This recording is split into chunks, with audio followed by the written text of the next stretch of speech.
சரி, படிச்சு முடிச்சா வேலை கிடைக்கும் அப்படிங்கிற நம்பிக்கையில தான் படிக்கிறோம்.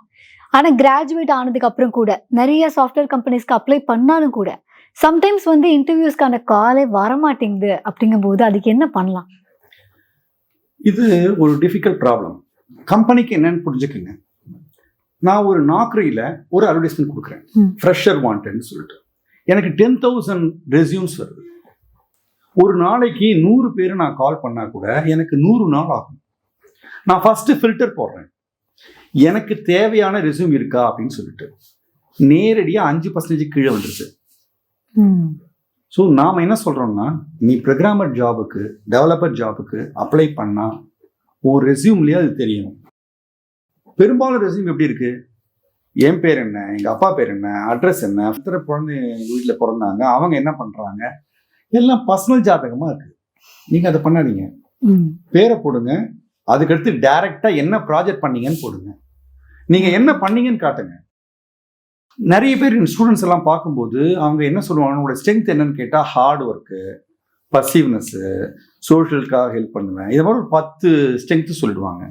வாயில் சொல்கிறது ஸ்ட்ரென்த் இல்லை, செயலில் காட்டுறது. ஒரு எம்ப்ளாயருக்கு என்ன வேணும்னா, நீ என்ன சொல்கிறேன்றது இல்லை, என்ன செஞ்சுருக்கேன்றது. ஒரே ஒரு ப்ராஜெக்ட் அதில் கிட்லாப்னுடைய லிங்கோட போட்டு அனுப்புங்க, உங்களுக்கு இம்மீடியட்டாக இன்டர்வியூ வரும்.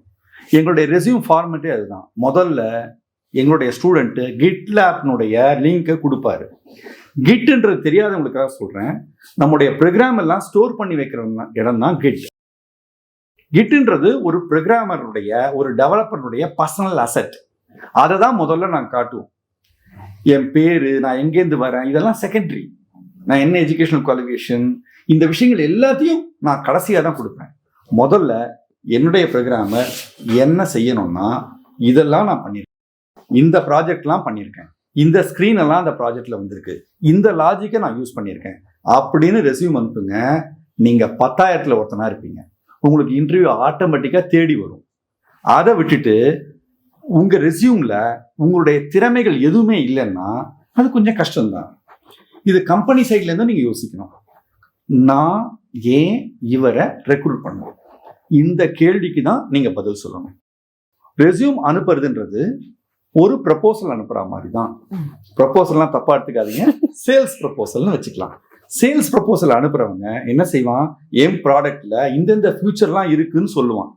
அந்த கம்பெனி பேரையும் அட்ரஸையும் ஹைலைட் பண்ண மாட்டான். கரெக்டா? அதனால நீங்க தான் ஒரு ப்ராடக்ட். ரெஸ்யூம்ன்றது உங்களுடைய ப்ரப்போசல்.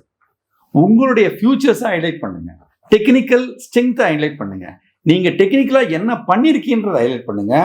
ஆட்டோமேட்டிக்கா இன்டர்வியூல சக்சஸும் வரும்.